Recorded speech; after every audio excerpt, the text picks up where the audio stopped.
Бидний цөөхөн монголчууд төсөл үзүүлж байна.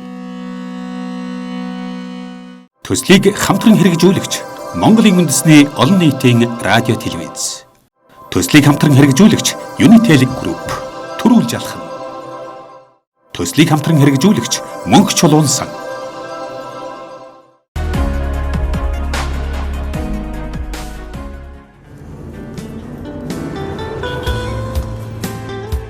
Бидний цөөхөн монголчууд телевизийн баг Улаанбаатар хоттой үргэлжлүүлэн ажиллаж байна.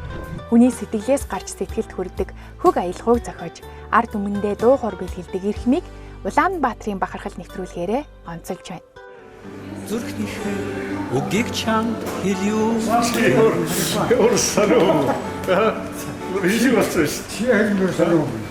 Одоо би завсарчаад байж байна. Чи фото бүр ингэж мэрэгшээд одоо хобби чинь професси болоод. Та эхний танилаад тий? Бид нар багын найз нар байхгүй. Бид нар чинь нэг Орос сургуулийнхан уучин одоо зөвлөлтийн сургуулийнхан тий. Би одоо сууч игээд 21-р зууны монголчууд хэрхэн яаж амьдарч байгаа талаар түүх архив үүсгэж явж байгаа. Бидний цөөхөн монголчууд төслийн баг энэ удаа Улаанбаатар хоттой ажиллаж байна. Бид нэр 8 аймаг 150-60 цомд очсон байна. Одоогийн байдлаар яалтчгүй манай нэвтрүүлгийн хүндтэй зочин бол одоо та тэгэхээр цаг заваа гаргаад одоо хүрэлцэн ирсэн танд маш их баярлалаа. Бидний монголчууд төсөл анхнаасаа миний хувьд маш чухал төсөл гэж би ойлгосон. Яг одоо монголчууд бид нэр өнөөдөр нэн шин түүхээ мэдэхгүй байх залуучууд тэр бүр мэдэхгүй дэч биш. Ерөнхийдөө нарийн ширийн юм бас сайн мэдэхгүй. Энэ утгаараа бол нэгдүгээр одоо тийм соён гэгэрүүлэх, түүх уламжлалын таниулах энэ талаар бол маш чухал ажил хийж байгаа. Та бүхэндээ баяр хүргэе. Би тэгээд энэ оролцох айгүй урамтай байна юм байна. За баярлалаа. Долгион ах гэхээр угаасаа Монголын урлагийн маш томоохон нэг төлөөлөө. Гэхдээ долгион гэдэг хүний хувь ертөнц рүү бид нар илүү их орохыг одоо хичээж байна. Тэгэхээр долгион ахын жи аав нь ямар хүмүүс гэдэг вэ? За миний аав Чадраавлын Балчинжоо гэж ар хангаан одоо өнөө цагаар өдгөө цагаар бол тариат сум гэж үүдэг. Хуучин цагаар бол одоо далаа чанхронгийн хошоо гэж тариатын одоо танк хөлдгийнхэн гэж ярьдаг да. Гэхдээ би их бахархтын танк хөлдөг одоо үг дэжсэрэ. Яг л танкнаас зогтоогоогүй хөлөө зогсож исэн гэдэг бол маш том зориг байгаа тийм. Ааваараа Монгол ёсоор бол тариатын мөрөнгийн уугуул гэж хэлнэ. За ээж маань бас ээж өвгдөж тэр нутгийнх. Тэгээ ээж маань бол яг одоо хотын охин гэж хэлж байна. Тэгээ ийм хоёр одоо хүн нийлээд ингээд ороо дэлхийд биднийг авчирсан ийм төвхтэй. Аав маань бол одоо Монголын эхний үеийн хот руу орж ирсэн тийм давлгаан байсан. Тэрний одоо анхны төлөөлөл болно. Ээж маань бол одоо хот хүрээ соёлтой ийм айлд төрсөн. Аав маань бас л нөгөө тэр үеийн сэхэтнүүдийн нэгэн адил сургууль соёл төгсөөд их сургууль сураад монгол хэл бичгийн анги төгсөөд тэгээд тийм орчуулга одоо голчлон хийдэг орос хэлний ийм хүн байсан. Миний аав бол тийм тенор хоолойтой дуучин болох байсан. Тэгээд 1953 оны Берлиний их наадам гэж болдог байсан. Тэнд хайдуугатай хоёулаа энэ зэрэгцэн тенор хоолойтой тийм дуучин болж оролцож исэн. Тэгээ аав маань тухайн цагийн шаардлагаар ихөө урлаг биш болоод урлаг үйлчлэхэ болоод тийм одоо хуучнаар бол нам олон нийтийн ажилд томилогдож байсан гэж хэлж болно. Сэтгүүлч бас ийдэг, орчуулагч, сургууль хүмүүжүүлэгч ийм олон талын ариусгалтай хүн байсан. Одоо бол би эргээд харахад бол аав ээжээр маань дамжуулж одоо хэдэн өрсө төвхтүүд бидэнд өчүүхэн тийм одоо чадвар авьяас билгсэн болоо гэж би ойлгодог. Тайлын том тий? Хийсэн хэдүүлээ юм бэ? Бид нар дөрөөлөө Ангирмаа гэдэг одоо манай хамгийн богдуу Ангирмаагийн битэрийн дунд Оргил Инхрема гэдэг ах トゥ хоёр байдаг. бас их одоо ангирмаа битээрээс дутхгүй дуу хоор авьяастай. Энэ хоёр маань нэг тийм урлагийн одоо орчноос жоохон хөндөө өөр мэрэгжил салбараар яваад ингээд. Түүнээс бол одоо бид нар гэрүүлээрээ цуглахлаараа бол 4 хоолоогоор дуулдаг юм. Оо гоё юм аа. Таны хүүхэднээс хаана өнгөрөө та 10 жилийн хаана төгссөн бэ? Би бол энэ Германы элчингийн одоо зүгээр урт талд нэг урт цагаан байшин байгаа. 60 айл гэдэг. Тэнд би анх ухаан орсон. Ухаан орохдоо би та нарт тийм юу байдгүй үгүй. Надад нэг юм ёлкны тоглоом нүдэнд харагдаад байдیں۔ Тэр байранд миний амьдрал эхэлсэн гэж болно. Тэгээ би босод хүүхдүүдийн нэг адил тэр үеийн хүүхдүүдийн нэг адил цэцэрлэг яслаар яваад 7 настайд маань аав маань тухайн цагийн зөвлөлт холбоот улсад Москвагаас ярьж байна гэж нэвтрүүлэг явдаг байсан. Та нар одоо бараг мэдхгүй л болоо. Монгол хэлээр тэг өдөрт 3 өнтер удаа явдаг байсан. Тэрний тийм ерөнхий редактороор томилогдож тэгээ Москвад томилолтоор очиход бид нар аавыгаа дагаад гэрүүлээрээ би тэгээд Москвад 93 дугаар сургууль гэж Москвагийн яг төвд байдаг 10 жилийн сургууль 1-р ангид орж исэн юм төөх байдгийг. Тэгээ би ангита царайн ганцаархан орос хүүхдтэй ингээд 10 жилд орж исэн. Тийм учраас орос хэл бол миний тийм унган шахуу болцсон. Би анх хичээл заалахдаа оросоор заалгаж исэн. Тэгээд тэнд байжгаад дараа нь аав маань томилт нь одоо дуусаад Монголдо ирээд тэгээд би энд тэр үед нөгөө Монголд зөвлөлтийн дунд сургуулиуд гэж байдаг байсан. Тэр зөвлөлтийн дунд сургуулийн 1-р сургууль гэж байсан. Одоо энэ Отхон тэнгэр дээд сургуулийн хуучин байгаа шүү дээ. Тэр байсан тэр сургууль 8 жилийн орос сургууль байсан.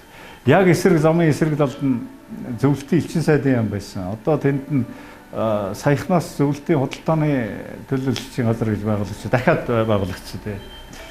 За тэнд сурж байгаад би дараа нь зөвлөлтийн 3-р сургууль гэдэг циркийн хажууд баригдсан.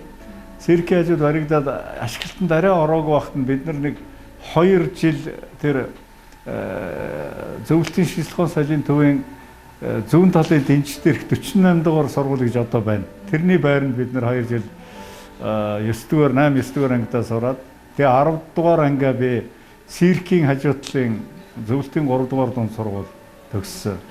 За би тэгээд дараа нь циркт явсан. Миний одоо нагц ах том тийм цэргийн дарга байсан Хурандаа Вандан гэдэг. Манай ээж ах нар дандаа цэргийн дарга нар байсан. Тэр уламжлалаар намайг цэргийн хүн болох гэж их хүссэн юм шиг байгаа. Тэгээ намайг цэргийн ерөнхий дээд сургууль гэж байсан. Тэгэхэд улс төрийн анги нэгдээд би тэнд цэргийн одоо нэг ясны айрамт одоо очиж байгаа гэсэн үг. Тэгээ би тэнд жил 6 сар одоо нэг ясны цэргийн албанд алба хааж байгаад миний сэтгэл зүрх маань ерөөсөө одоо цэрэг биш, айрам биш тий. Гэхдээ би эргээд одоо тэр цаг үеийнхаа дурсамжийг ингээд эргээд орсоход надад маш их гоё сэтгэл төрдөг. Би олон аавын үр хөвгтүүдтэй хот хөдөөгөө одоо бид нар ингээд найзалж үйлхэж өнөөдөр зарим нь генерал болцсон байж байгаа жишээтэй. Маш сайхан дулаахан тийм дурсамж үлдсэн байдаг. Тэгээ би тэндээс айрмаас халагдаад эвлийн ажилтан болсон. Тэр үед эвлийн байгууллага гэж байдаг байл. Өөрөө бас нэг тийм юмны сонирхолтой сахилгууд иггүй тэгсэн ирнэ ингээд нэг гаш хумаа барьж яваадсан. Миний нас ерөнхийдөө энэ анх хотчих гэж ярьдаг шүү дээ. Хочсон одоо орчин цагийн үе шат гэж шатлал бол энэ Багтааргийн байшингууд 1-р дөшмийнхтийн одоо миний багнаас өнгөрсөн байр бол надтай чицүү байх жишээтэй 55 он. Тэнд одоо энэ Амун хуур гэдэг кино бол яг тэр үеийг гаргасан байдгийг. Яг тэр одоо эрмэн тэр барилгажилт тэр шин хороолол бий болж исэн. Өөрөөр хэлбэл хүн айл халуун хүүтэй устай болсон. Орцтой одоо хаалгатай хаалганыхаа цаана 2-3 өрөө тэгээд халуун хүүтэй устай бие засдаг. Усаа татчихдаг одоо тийм соёл бий болж. Соёлтой соёл. Тэгэхээр би нэг Улаанбаатарын тухай нэвтрүүлэг болохоор би өөрөө нэг тэрний одоо зурвалт төрж өссөний хувьд бол мэдэрч ирсэн юмнууд бол ярьж штэ. Тантай ингэ ярилцсан чинь шууд хотын төв ингээд яригдчих эхэлж штэ. Та урлагийн салбар руу ер нь хэдэн наснаас эхлээд орчих вэ? Орос сургууль сурч байхад Галсанбат гэдэг одоо Монголын алдартай гитарчин битээр нэг ангид байсан. Галсанбат маань аав нь Солонгост тийм дипломат хүн байсан. Арчилсан Солонгост элчин сайдын яамд ажилладаг байсан. Галсанбат тэнд амьдарч ирсэн жоох хүүхэд. Тэгээд тэнд нөгөө нэг тухайн одоо цаг үеийн онцлогоос болоод 5 дугаар ангиас дээш сурах сургууль байдгүй. Тийм учраас Монголд ирээд Орос сургуульд оруулсан. Тэнд нөгөө Орос сургууль сурсан. Тэгэл Галсанбат дээр тэгэхэд найзаж ирсэн нэг байд миний нэг авга ах надад 11 наснд нэг модон банзан гитар гэж ярьдیں۔ Банзан гитар бэлгэж ирсэн гялгаруудтай. Гурвалжин толинууд байдсан тэр үед айлуудад юм трилляж гэж ярьдаг ш. Тэгээ тийм толины ард талд ийдсэн би ерөөсө гитар орлож чадаагүй. Тэгээ Галсанбат ихэд бүр ингээд гитар сурцсан. Одоо инх бацаар ах Баатар сүх ахын чинь биднэрд ингээд нөлөөллөө ш бидний дээдтэй. Тэгэхээр Галсанбатын дээдлэлт нь Галсан жамцын дээдлэлт Галсанбаяр гэж ах байсан. Галсанбаяр ах бол гитар зааж гисэн. Тэгээд Галсанбаяр ахаас бид нэр их юм сурдгийг. Тэгээ Галсанбат маань ерөөсөө гитар яагаад би тэр чинь би манай гэрт орж ирээд би над гитар чинь чамд төгөлж игээд одоо миний нэг ясны багш Галсанбат байхгүй. Тэгээ гялгарууднаас нь гитарыг маань гаргаж ирээд хөглөөд тэгээ яргуун дээлбэ гэж одоо тоолдог байсан бид нар. Тэгээ нэг Орос сургууль байсан болохоор чи чорны чи гүчиг нэг романс байдаг гэсэн. Тэрнийг ингээд тоглоод ингэж тоглолтыг ингээд надад зааж ирээд Галсанбат чинь надаас нэг хоёр ах л да. Тэгээд Орос сургууль сурж ирсэн чинь Галсанбат намайг уруу татдаг байхгүй. Уруу татна гэж хоёулаа юун дээр очие. Цахилгаан гитар байгаа гэж энэ тоглож үзье гэд. Манай инх хосор ах тэнд байгаа. Хоёулаа очие гэд. Тэгээ очиад ингээд битэр үндсэнд хичээлээ тасалдаг. Аав ээж юусэн мэдэхгүйсэн. Би яг сар тассан. Сар таслаад би баригдсан. Тэгээд аавд чихтүүлээд буцаад би Орос сургуультай би очиод буцаад хүчээр орсоо. Галсанбаттайг бол ерөөсөө ингээд ээж нь одоо сүүлд нь ярьдаг байхгүй. Инх бацар ах дээр очиод за инх бацар энэ хүүхдийг би дийлдэггүй. Энэ хүүхд одоо сургууль сурахгүй гэж байна. Гитарчин болно гэж байна. Тэгээ Галсанбат ардын дуугийн чуулгын одоо анхны тийм цахилгаан хөгжмийн гитарчин болоод би чихтүүлж буцаад сургуультай ороод тэгээд аав маань тэгэхэд нэг айхтар үг хэлдэг байхгүй. Тэр үед нэг журналист гэдэг нэг юм кино гардаг байсан. Миний хүн журналист гэдэг киног харж санаж байна уу те. Миний хүн ингээ журналист болоод сэтгүүлч гэсэн үг шүү дээ. Сэтгүүлч болоод гитар тоглож болно шүү дээ хажуугаар нэгээд. Тэгээ одоо намайг нэг ясны сэтгүүлчийн мэргэжил рүү залж оруулаад би сургуулаад өгсөд тэр юугаа хүрсэн л дээ. Тэгээ би чинь миний үндсэн мэргэжил бол орсоор бичдэг сэтгүүлч шүү дээ би. Тэгээд Новости Монголи гэж Монголын мэдээ гэж одоо орчуулаад 42 оноос гарсан юм өдгөө хүртэл гарч байгаа сонирн байгаа орос хэлээр гардаг. Тэнд би хэвлэх үйлдвэрийн хянагчаас ахуулаад ерөнхий эрхлэгчийн хүртэл одоо 20 хэдэн жил болсон. Би сонины эрхлэгч хийжсэн хүн шүү дээ. Тэгээд тэрнийхээ хажуугаар би гитараа ерөөсөө орхиогүй. Тэгээд инээмсэглэлийн одоо энэ ган хоёрыг ган бол гээд манай Орос сургуулийн миний багын найз нар энэ жил 2019 онд бид гурав найзлсны 50 жилийн одоо тохиож байна.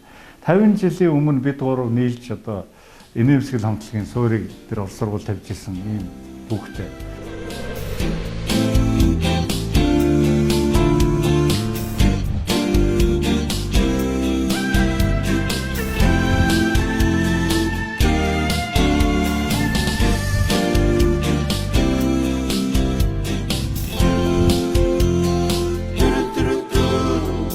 Бид нар чинь 10 жилээ төгсөөд ийш тийшээ сургууль соёл тарж ботраад тэгээ буцаж цуглаад тэгээд нийлэхдээ Москвад байхдаа ган хоёрыг инээмсэглэл Улыбка гэж нэр өгсөн байдаг байхгүй. Тэгээд инээмсэглэл хамтлаг одоо тэр нөгөө нэг бидний суур тавьсан одоо үндсэн бүрэлдэхүүн дээр нэмэгдээд ингээд анкурш одоо манай бөмбөрийн манай анхны хамтлагийн ахлагч Дөрвөлжингийн Баатар гэл мачгийн их сайхан гэл бид нар дандаа нэг сургуулийнхан бид нар бүгдөө нийлээд тэр хамтлаг ингээд тэгээд өдгөө одоо инээмсэглэл хамтлаг гэд байж очив. Тэгээд би урлагаараа явсан. Би 14 наснда анхныхаа аяыг зохиож үтсэн. анхныхаа аяыг зохиогоо Галсан Баттай л үзүүлж байгаа юм чинь. Тэгээ Галсан Бат одоо энэ сэтгэлийн жигүүрийг зохиосон Зундар гэж нэг тийм бэлэг танхаа одоо миний багын найз. Одоо түрүүн сахилгуудах гэж нэг үг гарч ийн штэ. Би одоо 40 мянгатын бүх л хүүхдүүдийн нэгэн адил 40 мянгатын шороонд тоглож өссөн. Тэр үе чинь нөгөө нэг юм зөвлөг ногоо дөнгөж одоо хотчил ихлээр зөвлөг ногоо бий болоод тэр үе чинь ингээд дандаа чулуу хайрга байлаа шүү дээ. Тэгээ бид нар ч одоо ингээд байраар чулуугаар байлна. Өөр нөгөө гарт олдох юм чулуу л байгаа юм чинь. Тэр нөхцөл би яг л бусдын адил жишээлбэл орцны соёл гэдгийг би анх л тэнд мэдэрсэн. Өнөр гэрүүл бол бас хэцүү шүү дээ. Ингээд найз нараа цуглаад гитар тоглоё. Али та нар хүүхдүүдэд гарцгаал гин шүү. Тэгэл гараал бид нар чи гадаа гарах гэхээр өвөл хүүтэн болчихно. Гадаа гитар тоглож болохгүй шүү. Тэгэхээр орцсон дотроо л тоглоно. Орцсон дотор нөгөө нэг би одоо бол мэдээллийн тийм соёлын төвүүд байжээ гэж үздэг. Яг бол энэ бүх мэдээлэлээ солилцдог бид нар. Марк одоо тэр чинь бас их соёлтой байлаа шүү дээ. Марк цуглуулдаг, тэмдэг цуглуулдаг, зоос цуглуулдаг. Янзын гоё юм их мундаг байжээ тэр соёл. Өнөөдөр энэ зарим улсууд ингээд үгүйсгэл хийдэг. Би бол тэрнийг ерөөсөө үгүйсгдэг. Тэр бол бид нар тухайн цагтаа аз жаргалтай байсан тийм ээ. Тэгэл нөгөө нэг мэдээлэл солилцсон. Бог тэнд нөгөө нэг одоо тэр чинь нөгөө хөгжмийн түүх гэхлээр жишээл Битлз гарч ирсэн. Би яагаад өнөөдөр Битлзийг би шүтгэс хад би судалдаг өнөөдөр тийм.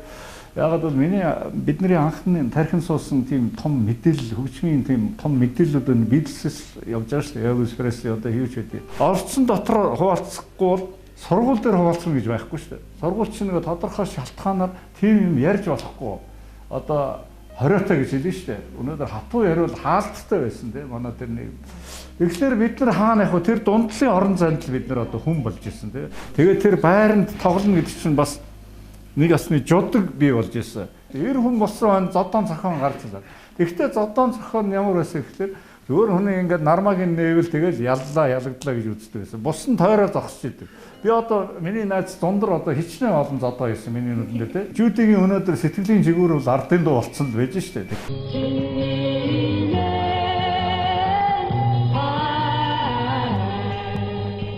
Гэхдээ манай хөгжмөө дуугач цахан зодооноос шин тийм. Гэхдээ би Зундрыг жишээлбэл нэг удаа тонгорохтой явж ирснийг би үзег. Дандаа гоё гараараа зодтолдог, гараараа хүнийг бокс мундаг тоглодог байсан, голцоо зодчдаг тийм ийм усуудыг Латван гэдэг байсан бол өнөөдрийн кинонд дэр гараад байгаа тэр нэг сүх мөх бариад жад мад болоод тийм юм ерөөсөй байгаагүй шүү дээ. Энд чинь түүхэн юунаас ихсэн хөрх юм уу Зундар маань нэг удаа сүхтүүлсэн. Тэрнээс л яваад байгаа. Тэр нэг яриа домог болоод өнөөдөр ингээл тэгэл эдгээр ерөөсөй сүхээр л зодтолдог байсан юм биш тэгэл ингээл.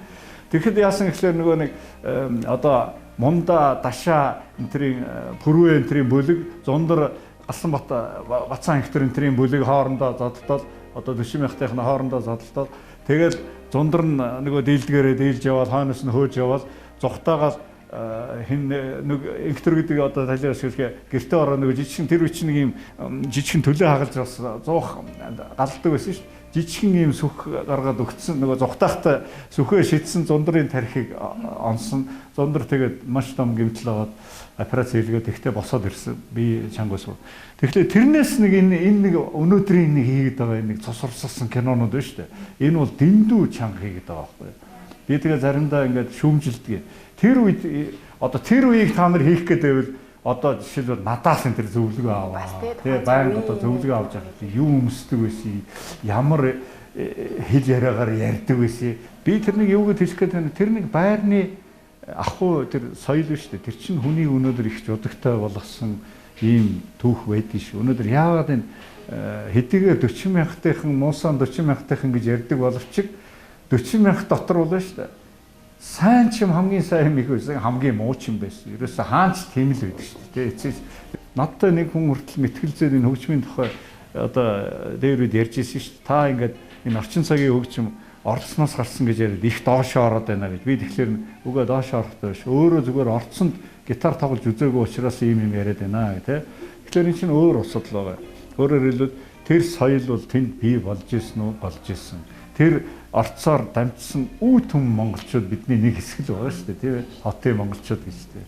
Одооных шиг нэр ингээд телевиз те ингээд яг ийм их чөлөөтэй байсан бол магадгүй нэг сэтгүүч нь би ч юм уу те эсвэл та тэрийг аль хэдийн анзаарсан яг эндээс нэг гоё нэвтрүүлэг бэлтээгээл маш гоё нэвтрүүлгүүд маш гоё архив түүхүүд бас бий болсон байх байсан ч юм шиг. Түрүүн битээр ярианыхаа ихэнд хит хитэн ийм моментууд байна. Жишээлбэл одоо нэн шин түүх. Тэгээд би түрүүн хэллээ ш бид нар тухайн цагтаа өөр ингэсэн аз жаргалтай байсан гэдэг сэдвэр орж ирдэ. 3-дугаар хориотой жимс амттай гэж үг байдаг. Хориотой байх тусам улам амттай. Одоо жишээлбэл шинжлэлийн 31-ийг ингээд бүтэн жил хүлээн наадам хүлээдэгтэй адилхан. Тэгэл яагаад гэвэл тэр үед нөгөө нэг гадаадын олон улсын эстрадын одоо тийм хөтөлбөр Оросууд гаргадаг байсан. Манад хоёрхан сувгтай орбит Монгол үндэсний телевиз. Тэг чин тэнд чинь бас тэр болгон одоо айхтар тийм цаад одоо барууны өнөөдрийн том юмнууд бол гарахгүй шүү дээ. Ерөнхийдөө тийм металл одоо тийм Оросын талын тийм дэвшилт гэж маягийн одоо нэг жишээ хэлэхэд Динери тэгэл дуучин байлаа. Энэ бол Америкийн маш мундаг дуучин. Дуулахын хувьд бол айгүй чанартай дуучин. Гэхдээ коммунист намын талын хүн байсан учраас манад их нээлттэй байсан. Өнөөдөр би эргээд нэг хөгжим судлаа сонирхоод байхад Динери шиг гоё хоолойтой тийм дуучин ховор байсан бас тийм ээ.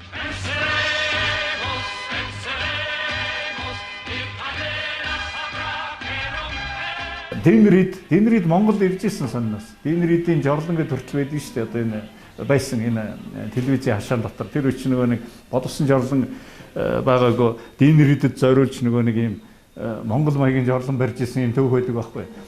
Тэгэхээр жишээл тэр Динеридийн дуу Динерид болохоор одоо Боб Диланы дууг дуулдаг байх жишээтэй. Хожим хойно бид нэр инээмсэглэг хамтлаг байгуулагдаад Боб Диланы Blowing in the Wind гэдэг дууг дуулахын тулд бид нар чинь зал хэргэлдэг байлаа шүү дээ. Тэгээд тэр Динерид Blowing in the Wind-ийг дуулсан учраас бид нар тэр дуугийг одоо дуулахлаар нөгөө нэг үзэл суртын дайч чинь хашилтанд би ярьж шүү дээ. Юу ч хэлж чаддгүй. Яг бол Динеридийн дууг дуулж шүү дээ. Цаанаа бол Динеридийн цаанд Боб Дилан байж байгаа жишээ дээ. The answer, my friend, is blowing in the wind. The answer is blowing in the wind. Ингээд тантай ярихаар яалтчгүй одоо ингээд хотын соёл за тэгэл орцны тий ингээд тийм гой сэдвүүд ерөнхийдөө гарч ирдэг. Таны ярианд одоо жишээлх юм бол соёл эрдэнэ инээмсэглэл гэдэг үг байнгын одоо сашгүй холбоотой. Тэгээд та найзуудаа ерөөсөө ингээд ярьцлага болгондоо байнга дурддаг. Тэгээд хүнийг бас найз нөхдөөр нь үнэлдэг. Тэгэхээр бүх ингээд ярьцлага одоо ч гэсэн ярьж байгаа чи харахаар ингээд хүний амьдралд найз нөхөд тийм сашгүй холбоотой юм шиг. Тэр түрүү нөгөө нэг байр гэж ярьлаа шүү. Байр гэдэг чинь бас нэг чухал хүчин зүйл нь юу гэхээр их найз нөхөдтэй болгодог тийм ээ. Тэр бол их том соёл. Одоо би энэ 11 сарын 9-10-нд тоглолтоо их чинь уран бүтээлээ би тэнд цоошин дуу зохиосон амьдрал найз дээр тогтдог гэж. Би одоо өөрөө чи яг ярьсныг тэр бол маш чухал миний амьдрал жишээ. Өөрөө чи яг зөв ярьж байна. Та дандаа найз нар би найз нар өнөөдөр хүн гэдэг одоо ертөнц гэж яриа л да. Хүний чинь амьд байлгадаг нэг юм найз нар нь байдаг юм ба шүү дээ. Ах トゥ хамаатан садан ойрлолтой тэр бол ойлгомжтой. Өнөөдөр найз одоо найзаагаа дурсчиж тэр найзын амьдрал нь үргэлжилж идэг юм байт юм уу гэж би ойлгодог тийм.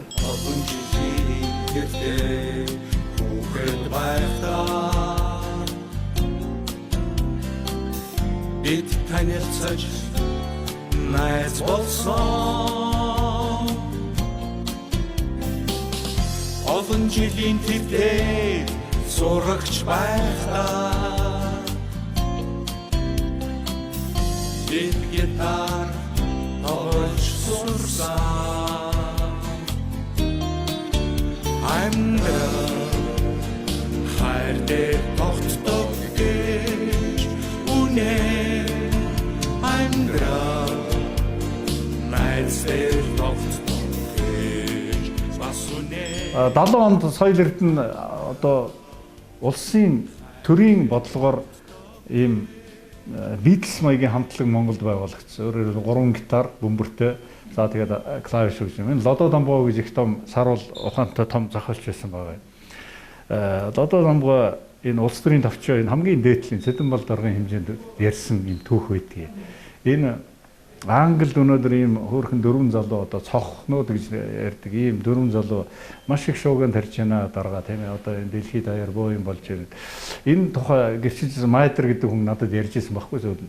Тэгэхээр ийм одоо бас залуучуудын тарих ухааныг эзэмж байгаа ийм бас биднээс бодлох хэрэгтэй байхаа гэд. Тэгээ ерөнхийдөө тэндээс урссан мөрөн байхгүй энэ. Тэрний өмнө Монголын эстрад хөгжмийн үндэс суурин 40-од онд тавигдсан байсан уу? Байсан. Одоо энэ гончиг сомлоогоо цүлтэмгөө хин намхаа сарангой энэ тоглолмоогоо саксофон тоглож исэн юм сонир түүх байдаг байхгүй. Эндээс бид нар бүх юм эхэлсэн. Яг өнөөдөр бид нар одоо миний зүүдэлж яваагүй юмыг өнөөдөр хүн хамтлаг хийж штэ. Billboard-ын чартыг төрүүлнэ гэдэг чи одоо энэ дэлхийд өнөөдөр энэ бол спортын юугаар зүүрлээд тавьбал дэлхийн аварга болчихлоо манай хүн хамтлаг тий.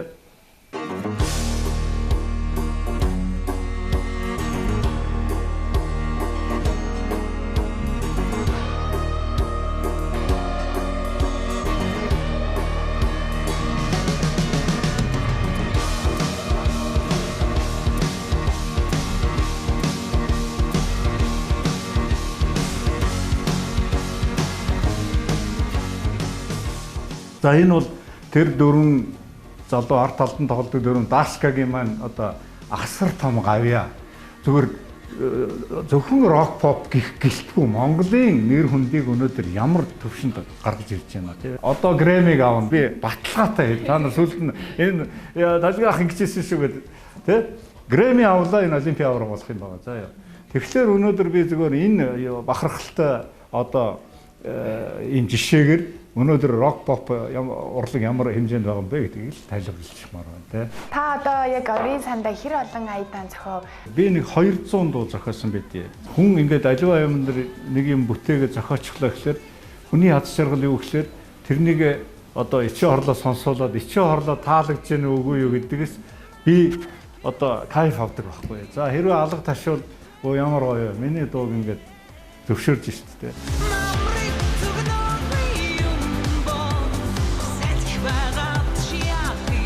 Сэхүүн салхи гэж дууг саран туяа өнөөдөр хүртэл дуулж байна.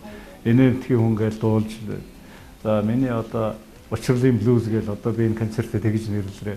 Өнөөдөр ингээд зарим караоке энтер сууж ихлээр миний дууг дуулаад байж идэг. Одоо юм шилний араас харчаал баярлал байж идэг. Би Монголд бас продюсерыг хийх гэж анхны одоо оролдлогоо хийжсэн хүн. Би уруулын бодог хамтлаг гэж байгуулж одоо төсөл хэрэгжүүлсэн.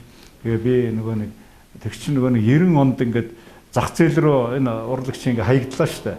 Одоо өөрөөсөө яаж сэхэж гарч ирнэ амьдрал та нарын асуудал гэдэг. Тэгэхээр бид нар ямар асуудлын өмнө тулгарсан гэхээр өнөөдөр хин нэгэн одоо шоу бизнесийн дуу захиалдаг эзэнтдэг тийм юу ирэх нь одоо байх хэрэгтэй гэдэг. Би анхны туршилтуудыг хийсэн. Тэгээ би уруулын бодгийг яг бүх одоо санхүүжилтийн төрийн би өөрөө төрөвчнөөсөө гаргаад бүх дууг нь би өөрөө зохиож одоо тэгээд би хүрээ хөөхнүүд гэж дуу хийгээд зуны дурлал гэж дуу хийгээд тэгээд босгож иржсэн.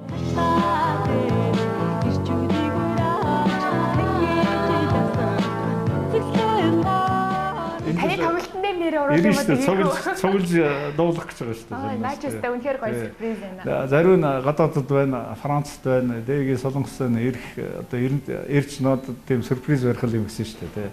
Ер нь урлагийн гэр бүл байх хэр байдаг юм бэ? Танаа чи гэр бүлээрээ нэг тийм энэ бол бас аав ээжийн соёл юм байна. Манай аав их тийм цэвэрхэн цэмцгэр хүн байсан. Одоо зүгээр хамгийн гинэн жишээ гэхэл аав маань өглөө болгон миний нүдэн дээр гутлаа тосолж арчдаг байсан байхгүй. Тэгэл надад анх тэр кодыг суулгасан. Би ингээд аяндаа ингээд яаж эхэлж байгаа байхгүй. Одоо миний хүүхдүүд бүгд тийм.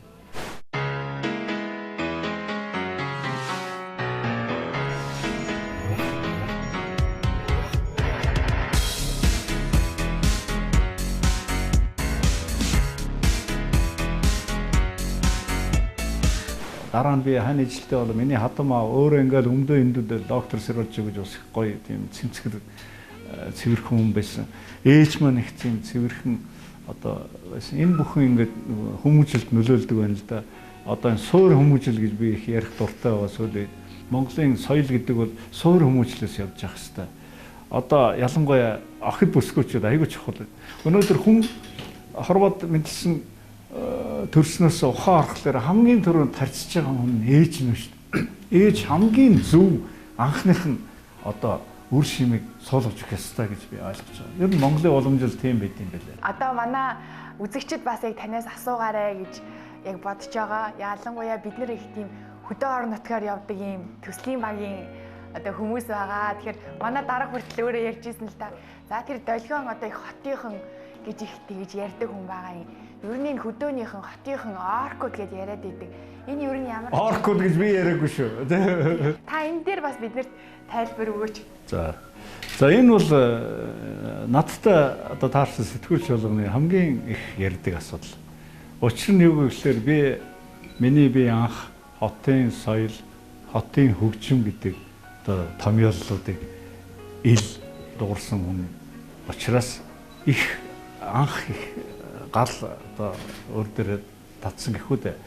Яагаад гэвэл өнөөдөр тэр миний тэр хотын соёл гэж хэлэхдээ тухайн хүн өөрийнхөө бодож санаж байгаагаар хот хөдөө гэж ялгалаа гэж юм буруу өрөөсгөл одоо ойлголттой байдаг байж тээ. Жишээлбэл би бол хизээч тэгж хотынхан хөдөөнийхэн гэж тэгж зааглаж яриаггүй байхгүй. Би өнөөдөр хөдөө маш гоё уламжлал бий. Нүүдэлчдийн, малчтын, мал аж ахуй би тэр байтхаа өнөөдөр юунд одоо улаан дандаа булан өнцөг болгон дээр хашгирж явдаг гэхэлэр өнөөдөр мал аж ахуйг аялал жуулчлалын айгүй том объект болох хэвээр. Өнөөдөр зүгээр малаа хариулж байгаа малчныг байна шүү дээ. Жуулчин давцраад доллар авч явах хэрэгтэй байхгүй юу? Хотын соёлыг хөдөө бас одоо түгээснээр бид нар хөдөөгөө гоё болгоно гэсэн үг тий. Тэгээ хоёрдугаар тэр антагонист одоо ангийн үзлээс хандаад байгаа надад хандаад байгаа хүмүүсд би ганцхан л юм асуудаг юм. Өөр хүүхэдтэй юу? Хүүхэдтэй хэдэн хүүхэдтэй? 2 хүүхэдтэй, 3 хүүхэдтэй. Тэгээ тэр хүүхдүүдээ зулцгнуудаа ямар байдалд амьдруулъя гэж бодд юм бэ? Ийм байдал байх юм. Өнөөдөр энэ замбраагүй энэ одоо хэрүүл уруул энэ төгсрөл энэ утаа мутаа. Тэгэхээр соёлтой байх хэрэгтэй шүү. Өнөөдөр бид нар чинь нэгэнд энэ дотор хотод ороод ирсэн хотын гортгийг даваад ороод ирсэн учраас тэр дөрмөр нь амьдрал л та. Тэ дөрмөр нь амьдрал бидний үр сад хойч үеийнхэн байна. Бас тэр гоё амьдралаар амьдрахыг чи зулцгаа тэгж амьдруулахыг л хүснэ үстэй. Тэрнийг л би яриад хөөцөлтөд байдгийг. Хөгжим бол төрөл төрлөөр ангилалтай бас тий. Одоо жишээ нь нийтийн дуу гэвэл тусдаа одоо байшингаар бол ингээд орчнууд байхгүй тий. Тэгэхээр нийтийн дуу, рок, поп дуу, этник дуу одоо юу гэдэг ингээд нэр томьёо байх ёстой шүү дээ. Хөгжмийн судалгаанд ч тийм л байдаг. Тийм учраас би бол ингэж боддгийг. Өнөөдөр нуугаад явах вэ? Өнөөдөр одоо түүхэн гоё ахуй нөхцөл байдлаас болоод монголчууд хөдөө амьдарж байгаа улсууд хамгийн ардчилсан, хамгийн аз жаргалтай амьдралтай улсууд байхгүй. Бид нар өнөөдөр хот руу орж иж тэр нэгэнт тэр чөлөөтэй төрүүчийн миний амьдарж исэн тэр хязгааргүй тал нутагт жаргаж исэн улсууд чинь энэ хотод ороод тавьчихдэн үстэй. Тэгээ эдгээр чинь нөгөө нэг хөдөө нөгөө монголчууд чинь хизээч нөгөө ингэ цуурж явдаг, араараасаа явдаг. Дандаа ингэ зэрэгчиж ингэ бардамналтай одоо морио унж явдаг ш. Тийм улсууд чинь хотын гудамжинд ороос нөгөө прүсөө унаад юу гэж хүний ардлаас явах юм бэ? Юу гэж хүний урдуураа оруулах юм байдаг чинь. Тэгээд юу заншигдсан одоо Монголын ард түмэн чинь тэр мундаг том нүүдэлчдийн тэр том тал хязгаар нутагт олуулаа ингээд шахацалддаггүй яасан улсууд чинь хотод орж ирээд хэцүүдээд шүү дээ. Тэгэхээр тэр дөрмийг бид нэр зааж өгөх ёстой байхгүй юу? Би одоо тийм учраас би баруун тарих соёлын давталгаан гэж нэвтрүүлэг гэж би зүгээр заах гал хичээгээд байгаа. За одоо жишээл лифтэнд байна шүү дээ. Лифт хөдөө лифт гэж байхгүй шүү дээ. Тийм үстэй. Сэлийсэн тал нутаг сайхан юм чи лифтнээс хүн гарч ирэхэд битээ урдаасан байр л да. Хамгийн наацхан тий. Эсвэл одоо цахилгаан шатаар юу талаа барьж зүүн талаа барьж одоо хүнийг хажуу талаараа гаргадаг юм соёл өчүүхэн соёл шүү дээ. Энийг л сураасаа билээ гэж хэлэхээр л хөдөөнийхэнд их дургу хөдөөнийхнийг яадаг мадаг гэсэн юм сонин яриа одоо надаас бас үе надад сонсогддгийг хөдөө гэдэг бол миний аавын талын би ярианыхаа ихэнд ярьсан. Миний хамаатан ах トゥ хамаасан өнөөдөр байна мөрөндтэй. Миний яриад байгаа юм уучлаарай. Хот гэж нэг юм хот гэж бас нэг өөрийн дүрэн байна. Хот гэж өөрийн амьдардаг ахуй байна. Олуулаа байна. Шахацлж байна. Хажуудлынхаа хүнийг хайрлаа, өндлөө ерөөсөө л энэ шүү дээ. Тэгээ би эренчингоо ярьж исэн юу ярих айгүй дуртай байдгийг. одоо Франц хүн ингээд та нар ингээд ерөөсөө ногоо их баг идэх юм аа одоо холж идэхгүй маа хоолндоо зөвхөн махгүй эренчингөө хэлсэн байдаг шүү дээ. Бид нар яг хуу ингээд 500 төрлийн гоё юм одоо их тижээлэг сайтай өр өвс идж байгаа малын махыг идж байгаа учраас бид нар тавган дээр нэг олон ногоо юу тавиад авах шаардлага байхгүй. Тэр юу гэж байна? Айгу мундаг юм хэлж байгаа зү. Хөдөө явахаар яалтчгүй ингээд ийм сэтгэл тэнгэр болоод ахуйгаа харахаар хүн өөрөө ирэхгүй л нэг тийм байгальтайгаа. Саннаас би өөртөө 14 настай аяз захихтаа автогаа хамт Тарет руу аав надад нутгаа үзүүлэх гэж авч явсан. Нөгөө нэг Москвагаас ирсэн хөгийн амтны чинь одоо авч явлаа шүү дээ. Тэгээ би анх уулан дээр гарч байгаад миний аяз төрсөн. Хүн их сайн. Хүний тий айгуу сайн тэр мөрөнгийн одоо тэр Таретін мөрөн нутаг бол айгуу дагшин өстой мундаг юу. Тэгээд би шууд миний юунаас ая гарсан шүү дээ. Байгаль тийм хүчтэй. Тэгээ би нэг хэмжээд байхгүй. Тал нутаг 5 шуумал 5-аар аж төрөх бидний цөөхөн монголчууд яг нэвтрүүлгээ хийж ирсэн.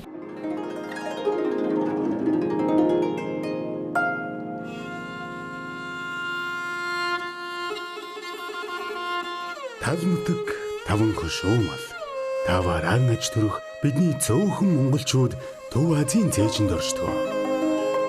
Бид гэхдээ 3 саяулаа. Дэлхийд данстай бидний хувьд өөх түүх, үндэсний гих өв соёл, үнэлэгдэж хайрлагдах бахархлууд эндүү олон. Тэгвэл өвөг дээдсээс өвлөгдөж ирсэн өнөөгийн Монголын түүхийг үр хойчдоо хэн үлдээх вэ?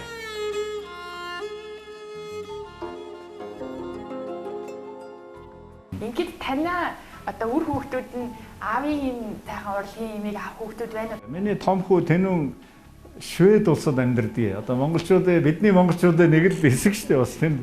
Тэгээ миний ач нар одоо шведээр ярина, би монголоор ярина. Бид нар бие бинийгээ ойлголцоод тэр жоохон би сэтгэл гонсгор байдаг. Тэгвэл би хүүдээ бэрдээ хэлдэг. Дандаа монголоор. Тэгээ би учрыг ойлгодгүй одоо хүүхдүүдтэйгээ монголоор яриад байдгийг. Нөгөөдөл шведээр яриад байдгийг. Тэгээ бие биендээ гэр бүл нь ингээд оршин тогтноод байдаг нэг юм сонин одоо үзэгдэл байдаг жишээтэй. Миний удаах охин Тэнгисмаа гэдэг одоо надтай зэрэгэлдээ амьдарч байна. Ая зохиогч Тэнгисмаа гэдэг Номын Толстын гэрэл сүүдэр 16 нас одоо энэ хатан зүрх хөлөрсөн цонх энэ төр гэж хамгийн сүүлд одоо хийт болсон нэг дуу ш. Миний охин бол аавынхаа нэг тийм жоохон юу байх шиг байна. Одоо нэг юм цомог гарах гээд бас ажиллаж байгаа. Удаах хүү бол төрийн албан хаагч болсон. Дипломат одоо юу Москвад сууж яваад ирсэн. За тэгээд миний баг хин зохин сүүлд одоо бага ахаасаа 21 насаар дүү хин одоо 19 хүрэх гэж байна. Ийм л дөрөв хүүхэдтэй дээ. Миний гэр бүл би одоо машиныг тээврийн хэрэгсэл гэж үздэг, гар утсыг бол холбооны хэрэгсэл гэж үздэг. Тийм учраас би нэг тийм айхтар 9911 гэсэн дугаар муугаар хөөцөлтөд 9911-тэй дугаар хүнд бэлгэлээд ямар сандаа одоо ингээд 40-50 сая урьж байгааг сонсоод бүр инээд төрөд идэв те. Яахтар ийм үнэлэмж хаанаас гараад ирсэн. Энэ бол айгүй гонигтай гэж би хувьдаа үздэг. Таны гэр бүлийн хүн? Миний гэр бүлийн хүн бол одоо 45 жил сэлэнгэ Сэрожийн сэлэн гэж ястаа миний одоо намайг ингээд би нуугаад явах вэ. Дөрөв өөрөө нэг сахилга гутах гэдэг үг мөг би 100 татчихдаг л байлаа. Зодон цохионд оролцож явлаа. Тэгэл энэ бүхэнд миний хань намайг ингээд үүрсээр байгаа, чирсээр байгаа өнөөдөр өдий байдалтай байлгаж байгаа. Хань гэж байдаг шүү дээ. Ерөөсөө жинхэнэ хань. Би их бахархаж явдаг. Таны сайн. Ийм яриа байдаг уучлаарай. Тэнэг хүн л эхнэрийгээ магтдаг. Энэ хаана хин гаргасан үгийг мэдэхгүй. Ёстой тэнэг үг. Би бол эхнэрээ магтахч болно. Яагаад гэдгийг мэдэхгүй. Тийм учраас миний хань ижил бол би бахархдаг. Би одоо магтмаар байна те.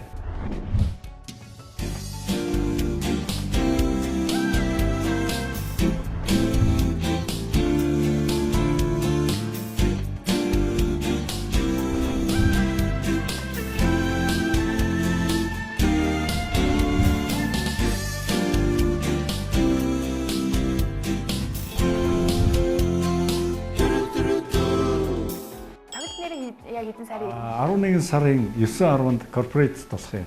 Миний нэг хуучин ба шин дуунууд 3 цаг орчим би нэг тийм концерт тоглох гээд байгаа.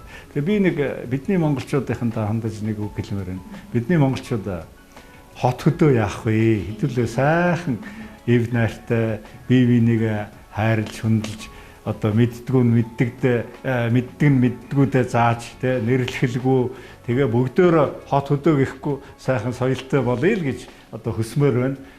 Би бол хувьдаа хөдөө гарч амьдрмаар маш их мөрөөдөл байдаг. Яг гэвэл хөдөө гарахлаар би аз жаргалтай байдаг. Хөдөө гарахлаар би төгсрэлд ордгоо. Утаа дарамтлагдаг. Тийм учраас би хөдөө гараач гэж уриалмаар. Би залуучуудад хэлдэг. Шинэ хот бариад та нар эндээс яваад нэг найс нар хувилдаад бүгдөө гараач. Тэгээ тэндээ юм гоё колон эхний ээлжинд гоё ийм суурин бий болгоод тэгээ нэг ингээл 10 гэрүүл 20 гэрүүл 40 гэрүүл ингээд гоё хот байгуулад ёстой шинхэн залуучуудын гоё хот.